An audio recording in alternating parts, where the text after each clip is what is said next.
welcome to the news on Africa News 24 TV. I am Lydia Ajayi. We begin with a major development in the trial of IPOB leader Nnamdi Kanu and other top national, political and security international stories. Let's take a look at some of the stories making headlines.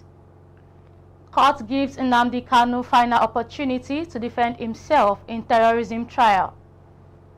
TINUBU minister meets over security global engagements. Leadership tussle, PDP board sets up committee to resolve party crisis. Now to the news in detail. The Federal High Court in Abuja has granted Nnamdi Kanu, leader of the proscribed indigenous people of Biafra, a final chance to present his defense in his ongoing terrorism trial. Justice James Omotosho issued the warning during a hearing on Wednesday, emphasizing that the court had already provided multiple opportunities for Kanu to respond to the charges brought against him by the federal government. The judge acknowledged Kanu's background as an economist, not a lawyer, and stressed the importance of fairness in the proceedings. The prosecution, led by Adegboyega Awomolu, SAN, had filed an application urging the court to foreclose Kanu's defense, citing his failure to utilize 5 out of 6 allocated days. Justice Omotosho, however, adjourned the case to November 7, giving Kanu one last chance to enter his defense or risk forfeiting that right. This development marks a critical junction in the high-profile case, which has drawn national and international attention due to its political and human rights implications. Moving on, the federal government is reaffirming its commitment to national security and unity. The Minister of Information and National Orientation, Mohammed Idris, said President Bola Tinubu remains calm and focused despite global concerns over the United States' alleged religious violence. The minister employed all citizens to remain safe, tolerant and united as a country. We have more in this report.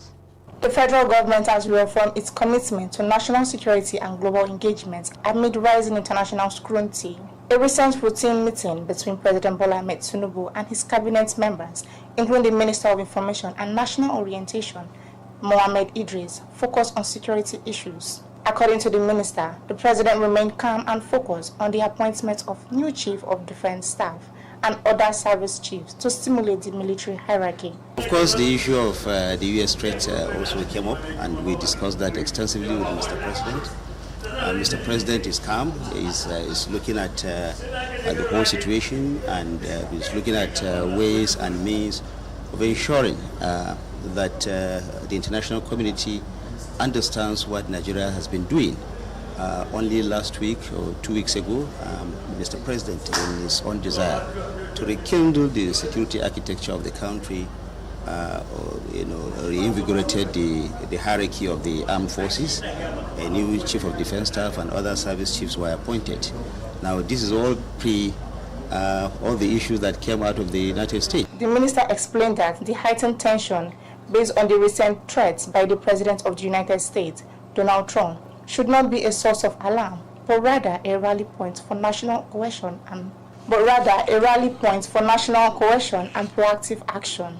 Nigerian leadership viewed the moment as an opportunity to reaffirm sovereignty, deepen cooperation on security and intelligence sharing with global partners, and emerge from the security scrutiny stronger. The President will continue to engage with his national community, not just the United States, everyone, the regional bodies, the continental bodies, and everyone that we think has a role to play in ensuring that Nigeria succeeds in ridding this country of these criminal elements that are helping the world to drive this narrative so that Nigeria will have a very bad name. And we know that this is not who we are as a country.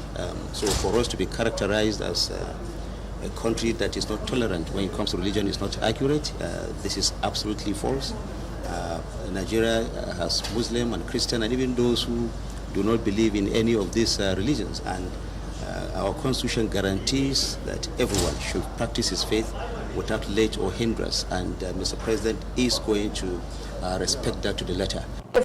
In another development, Nigeria's top military and intelligence chiefs met in Abuja to review the nation's security situation with a firm message of unity and commitment to protecting citizens.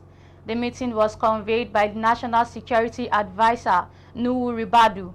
During the meeting, the Chief of Defense Staff, General Olufemi, said Nigeria is not experiencing religious persecution, but rather dealing with terrorism, which remains a global issue requiring international collaboration.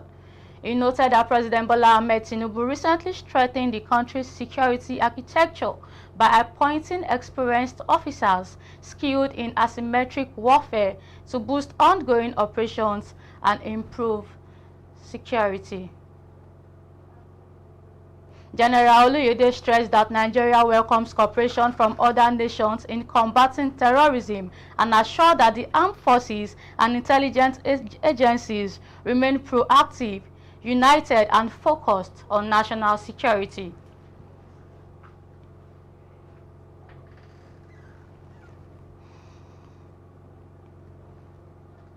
Also, the All Progressive Congress United States of America chapter has voiced strong support for President Bola Tinubu following the United States designation of Nigeria as a country of particular concern over religious freedom violations. In a statement issued in Washington on Wednesday, APC USA Chairman Professor Tai Balofin urged the United States President Donald Trump to pursue diplomatic engagement rather than military action. Balofin acknowledged Tinubu's commitment to global religious freedoms, but emphasized that Nigeria's security challenges are multidimensional, involving communal and resource-based conflicts affecting both Christians and Muslims. He also urged that many cited incidents occurred before Tinubu's administration began in 2023. The APC USA dismissed claims of government indifference as politically motivated, aimed at discrediting Tinubu ahead of the 2027 election. Balofin called for stronger United States-Nigeria ties through judicial reforms, interfaith dialogue, and diaspora-led initiatives. The federal government is pushing for stronger coordination among its agencies as the Office of the Secretary to the Government of the Federation holds a sectoral retreat in Abuja. The session focuses on aligning government mandates with the renewed Hope agenda and improving accountability in service delivery. Here is the report.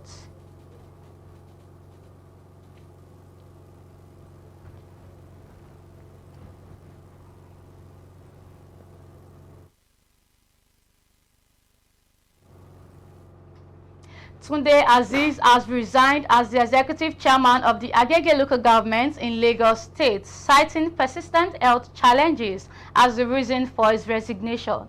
He submitted his resignation letter on Wednesday to the Agege local government legislative arm, noting that his health status had significantly impacted his ability to effectively discharge his official duties. The council commended Azeez for his service and wished him a speedy recovery. The Legislative House, after accepting Aziz's resignation with immediate effect, confirmed the acting executive chairman, Ganiyu Obasa, who is the son of the Speaker of the Lagos State Assembly, Mudashiru Obasa, as the new executive chairman of Agege local government. Moving on, operatives of the Enugu State Police Command have arrested 13 male suspects and recovered a locally made single-barrel gun during a raid at Akpakume community in Udi local government area. The suspect reportedly opened fire on the police team, injuring some officers as operatives attempted to arrest individuals linked to conspiracy, unlawful possession of firearms, and court-related activities. The police responded with superior firepower, forcing the attackers to flee with gunshot wounds. The gunfire also damaged the police operational vehicle and other cars in the area. Following the incident, the Commissioner of Police, Enugu State Command, Maman Bitrus Giwa, led senior officers to the community for an on-the-spot assessment. The team inspected the scene and the extent of destruction carried out by the suspects and others now on the run.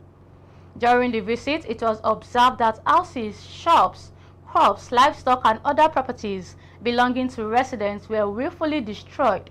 Preliminary investigations indicate the criminal actions are linked to an ongoing intra-communal crisis in the area. Police authorities say efforts are ongoing to apprehend fleeing suspects and restore peace in the Apakume community. Let us go on a short break, and when we return, we will tell you more about political developments in the country. Please stay tuned.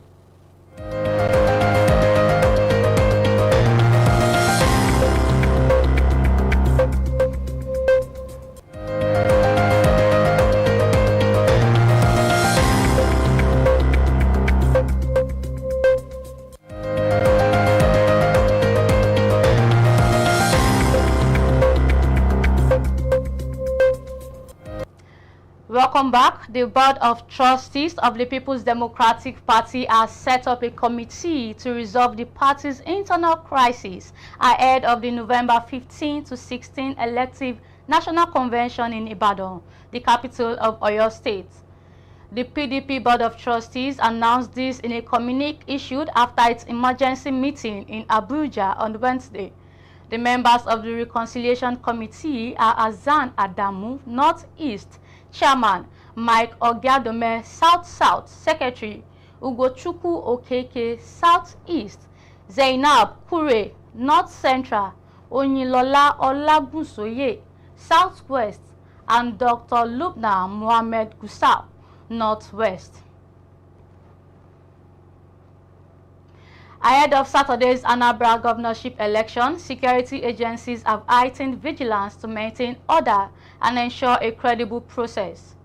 The police has issued stern warnings to potential troublemakers against acts capable of breaching the peace. Analysts, however, note that the influence of money and political godfathers remain a major concern, calling on the Economic and Financial Crimes Commission to strengthen oversight on campaign financing and curb electoral malpractices. There is more on this report.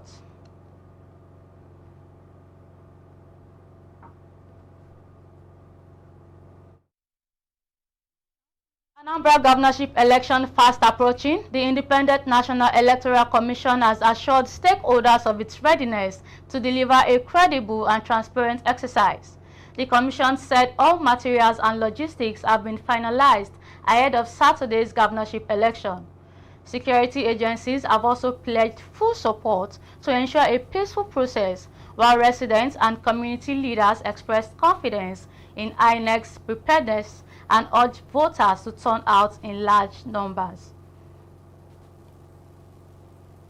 As preparation intensified for Anambra State governorship election, the Independent National Electoral Commission (INEC) has reiterated its commitment to conducting a free, fair, and credible poll across the 21 local government areas. INEC Chairman Professor Joash Amopito disclosed this during a stakeholders meeting in Akwa, where he provided updates on the commission readiness. He revealed that all non-sensitive materials have been distributed, while the Bermuda voters accreditation system have been fully configured and tested. Following the conclusion of the voters registration exercise and the subsequent cleanup of the database, the Commission on the 4th of September 2025 approved a final register of 2,802,790 voters for this election.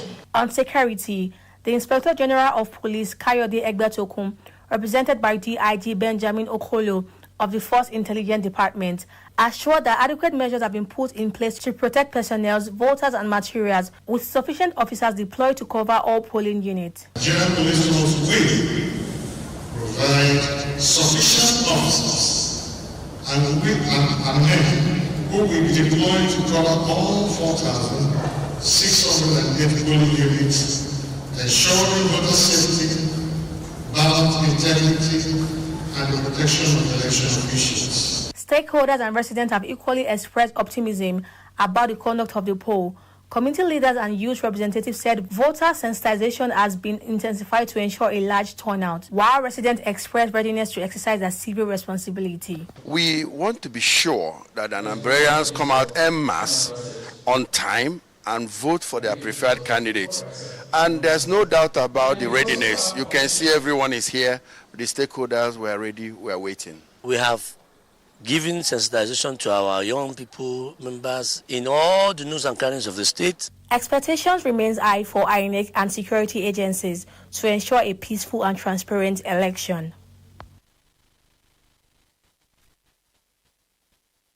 The All Progressive Congress is redefining its membership process with a major digital shift. The party has officially launched an electronic registration system for members across the Southwest, marking a move toward a more transparent and data-driven structure. The unveiling took place at the Lagos House Marina, where party leaders gathered for the Train the Trainers program to demonstrate how the new devices and applications will be used for data capturing and verification. The system is expected to produce a credible register of members across all states in the zone. With this initiative, the APC says it is not only preparing ahead of future elections, but also strengthening its connection with party loyalists at the grassroots level. We have more on this report. Thank you very much. The All Progressives Congress has launched a new electronic registration system for members in the Southwest Geopolitical Zone, aimed at creating a verified digital database of party members across all states in the zone. The launch, held at the Lagos House Marina, brought together top party leaders for the Train the Trainers program, where officials were shown how to use the new devices and applications for data capturing. Governor Babajide Sanwo-Olu, represented by his deputy Dr. Obafemi Hamzat, said the initiative would help the party identify genuine members, manage its structure better, and stay connected with grassroots supporters beyond election periods. Present at the event were APC National Secretary Senator Ajibola Bashiru, standing in for the National Chairman Professor Nentawe Yulwada, Deputy National Organizing Secretary Chidi Duru, Lagos APC Chairman Cornelius Ojelabi, and National Youth Leader Honorable Dayo Israel. Senator Bashiru said the APC is a progressive and organized party that deserves a credible membership base. He urged officials to take the registration seriously and dismiss speculations that the party is attempting to turn Nigeria into a one-party state. It's important we must be able to know who are the members of our party, where are they? It's not just when the election is coming that we'll be running elter all over the place. We must know so that we can even synchronize. We can hear from them during governance. It signifies that a political party is not just a contraption. It's a membership-based organization. And so far as a membership-based organization, you must be able to have an accurate database and the demographic spread of your membership. Anything short of that, you are not a political party.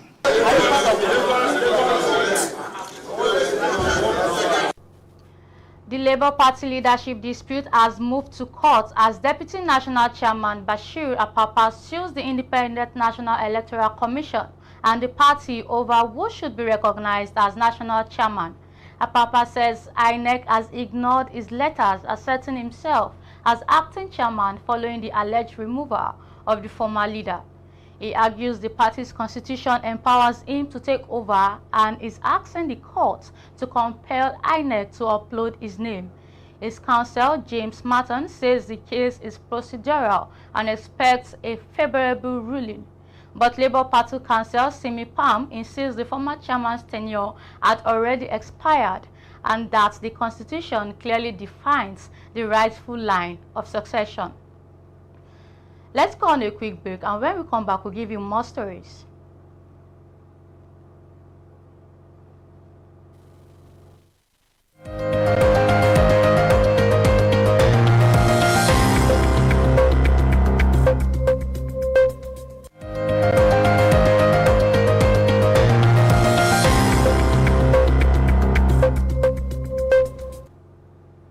You are still watching the news on Africa News 24 TV. The National Bureau of Statistics says Nigerians' drug abuse rate has risen to 14.4%, nearly 3 times the global average of 5.6. Stakeholders at a dialogue organized by Search for Common Ground linked the rise to elections and political activities ahead of the 2027 polls. Chairman of the Drug Abuse Reduction Committee of the Pharmaceutical Society of Nigeria in Rivers State, Kanta Roland, said harmonizing state policies and allocating more resources are key to tackling the problem. Stakeholders stressed that addressing drug abuse is crucial to reducing crime and violence. They called for stronger partnership, capacity building, public enlightenment, more rehabilitation experts, and increased investment in treatment centers and community support systems to help victims recover and reintegrate. Moving on, the Nigerian Immigration Service has announced the launch of a new biometric travel document called the Single Travel Emergency Passport, aimed at assisting Nigerians abroad whose passports are expired, lost, or stolen. This initiative was reviewed by the Comptroller General of Immigration, Kemi Nana Nandap, during the joint thematic meeting of the Khartoum, Rabat, and Niamey processes in Abuja, co-hosted with the French government. The step will replace the existing emergency travel certificate and is part of broader reforms to enhance identity management and border governance. It will be issued at designated Nigerian embassies and consulates and will be valid for single entry use only, ensuring secure and verifiable repatriation of affected citizens. Nandap emphasized that the new document aligns with the global best practices and reflects Nigerians' commitment to safe, orderly, and regular migration. The announcement was made in the presence of key stakeholders, including ECOWAS, African Union, European Union, NAPTIV, and other representatives from African and European nations. The federal government has taken a major step into strategic partnerships with GENL to boost vocational training across the country, with the aim of equipping young Nigerians with problem-solving innovation. There is more on this report. The federal government is advancing a strategic partnership with Germany to strengthen youth skill development through the dual vocational training model. German government agencies are in partnership with Nigeria counterparts to transform the well-established dual vocational training, thereby equipping students with theoretical knowledge, problem-solving capabilities, and work readiness. Dr. Matthias Lieder, Chief Executive Officer of the IHK Gießen-Friedberg, explains why the dual vocational system is important to youth. Dual vocational training teaches the students to problem solving.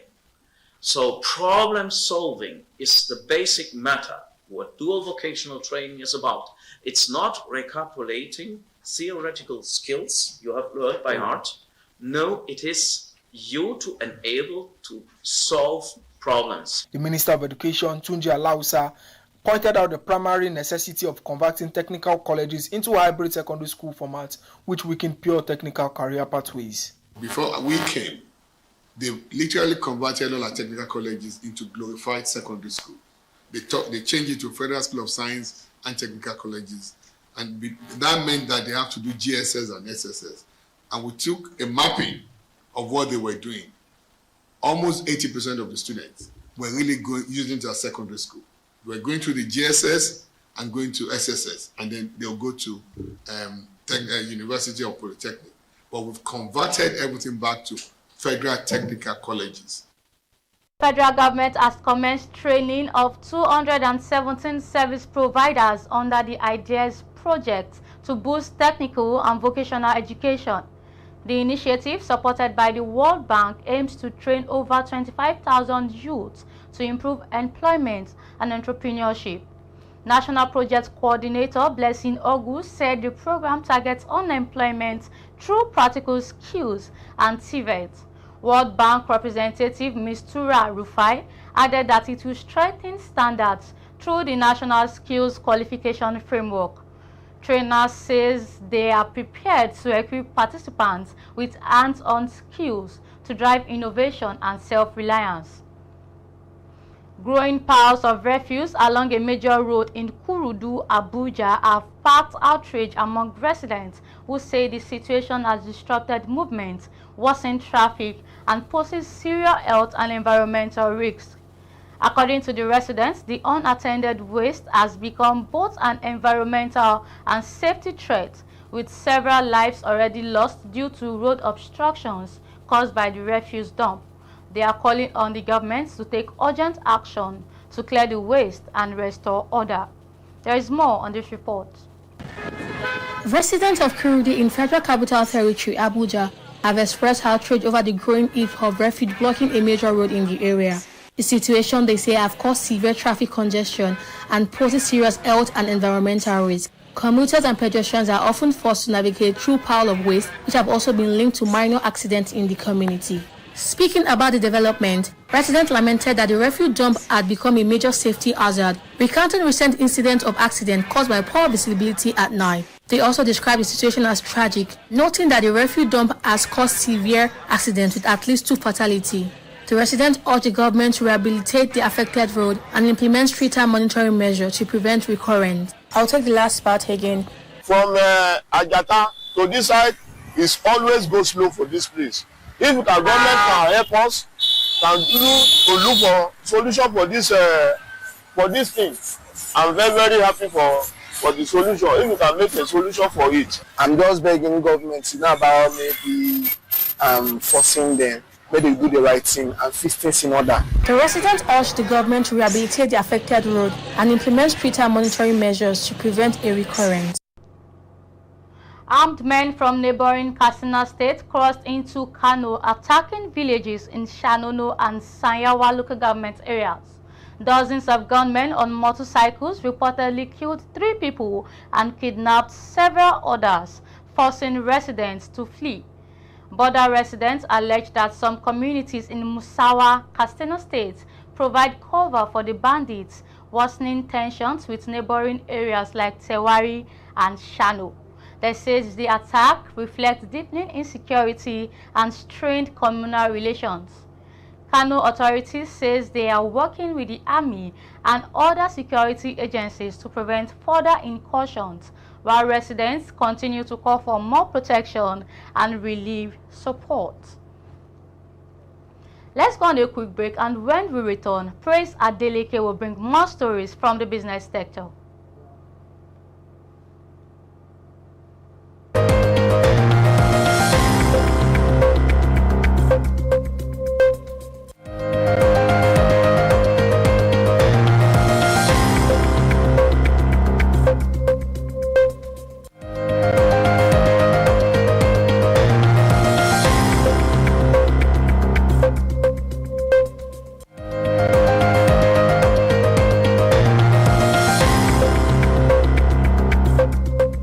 Thank you. On Business News today, the federal government of Nigeria has announced a 12 billion naira investment in digital economy research project aimed at accelerating innovation and inclusion in the country's tech ecosystem.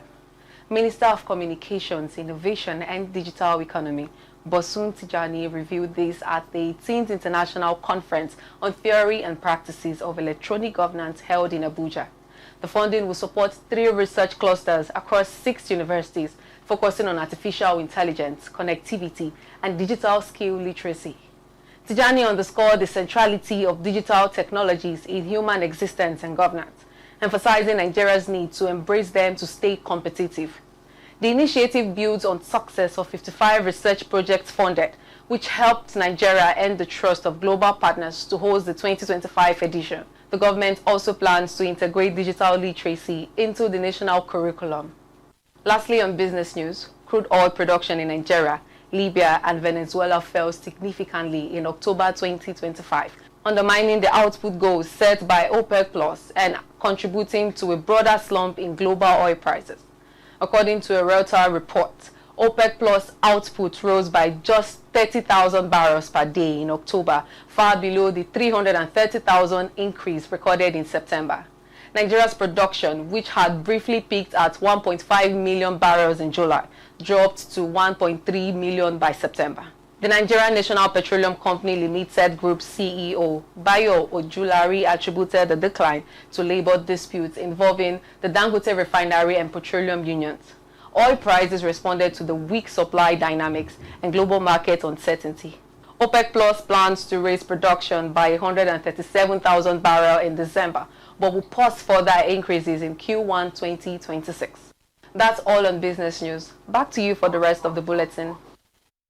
Welcome back. On the foreign scene, a South African High Court has ruled against Operation Dudula, an anti-migrant group ordering it to cease obstructing foreign nationals from accessing public health care and education. The group had been staging pickets at hospitals and clinics in Gauteng and KwaZulu-Natal, checking IDs and denying entry to non-South Africans. These actions later extended to schools, prompting legal action from rights organizations. Judge Leicester Adams declared the group's conduct illegal, barring them from intimidating, harassing, or interfering with access to public services. He also prohibited Operation Dudula from inciting hate speech, evicting migrants from homes or trading stores, and instigating others to do so. The ruling emphasized that law enforcement must have reasonable suspicion before conducting searches or demanding identification from migrants. Operation Dudula expressed disappointment and plans to appeal the decision, while human rights group Kopanang Africa Against Xenophobia hailed the judgment as a vital protection against xenophobic attacks, asserting that such hate undermines the country's post-apartheid values. Moving on, Zoran Mamdani, a 34-year-old Uganda-born democratic socialist, has won the New York City mayoral election, defeating former governor Andrew Cuomo and Republican Curtis Sliwa.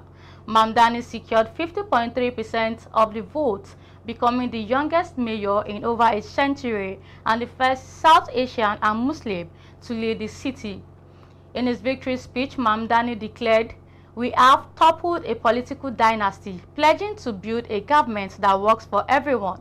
His campaign focused on affordability, promising expanded social programs funded by taxes on high earners and corporations. Once a little-known state assembly member, Mamdani's grassroots momentum surged online, propelling him to a primary win and ultimately the mayoralty. His victory drew national attention, including criticism from President Donald Trump, who labeled him a communist and threatened to withhold federal funds. Mamdani's win, alongside Democratic victories in Virginia and New Jersey, and California's approval of Prop 50 to withdraw congressional districts, signals a broader shift in the United States politics heading into the 2026 midterms. Imole Johnson is standing by for our sports stories. Hello, Imole.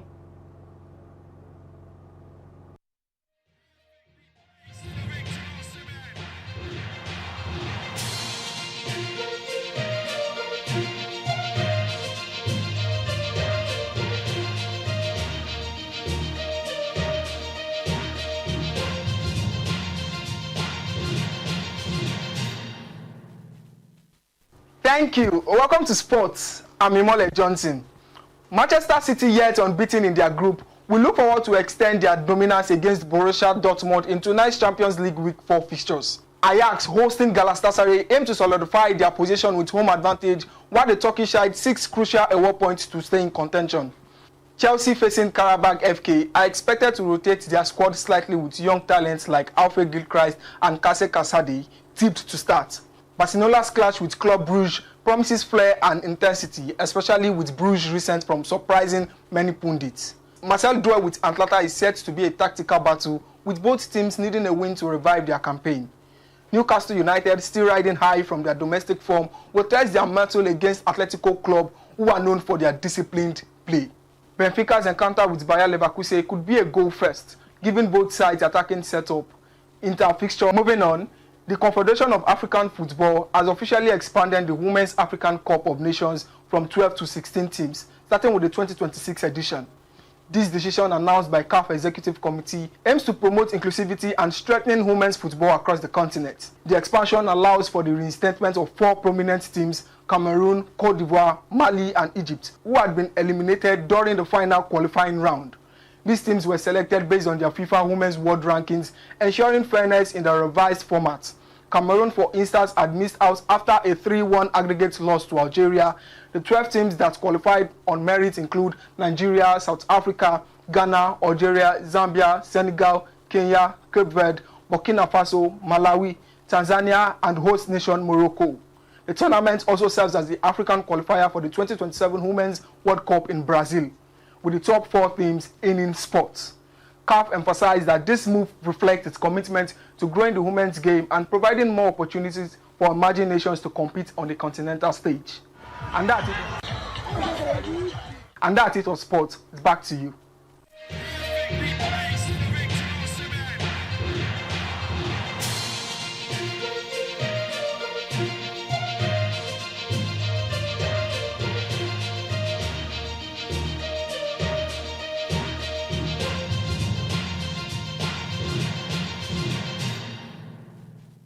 Thank you, Imole Johnson. And now let's join Christiana Chikeze for entertainment updates.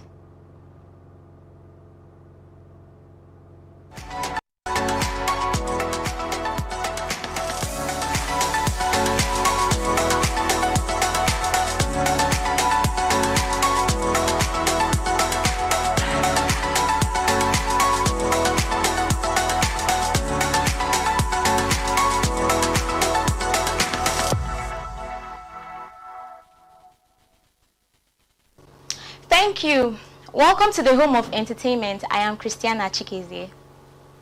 Nollywood actress Regina Daniels has publicly appealed to critics to stop insulting her mother, Rita Daniels, over her marital decisions.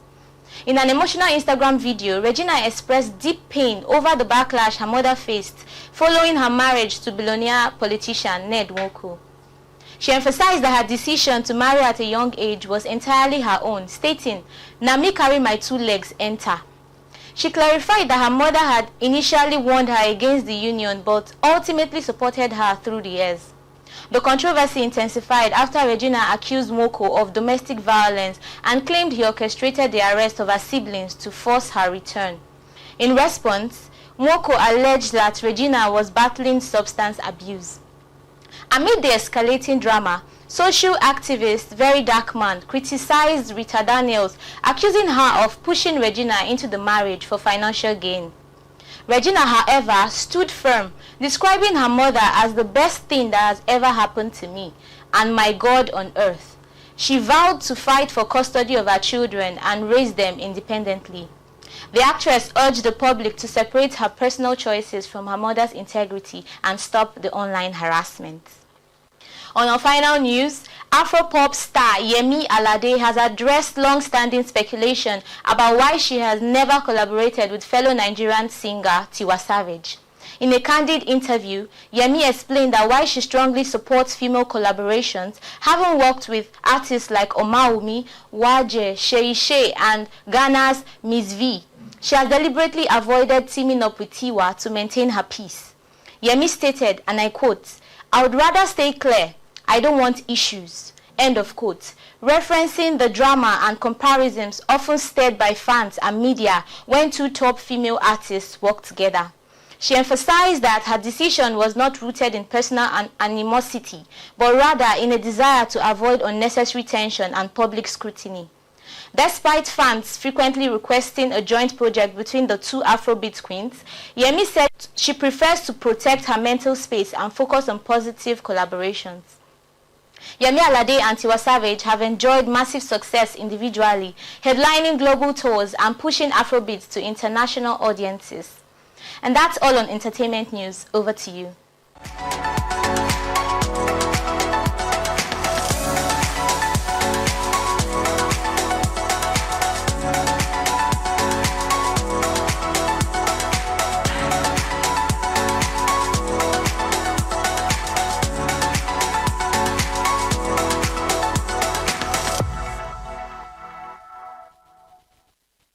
And that is the news at this hour. Thank you for watching. I am Lydia Ajayi. Stay safe and join us again for more updates. Good evening.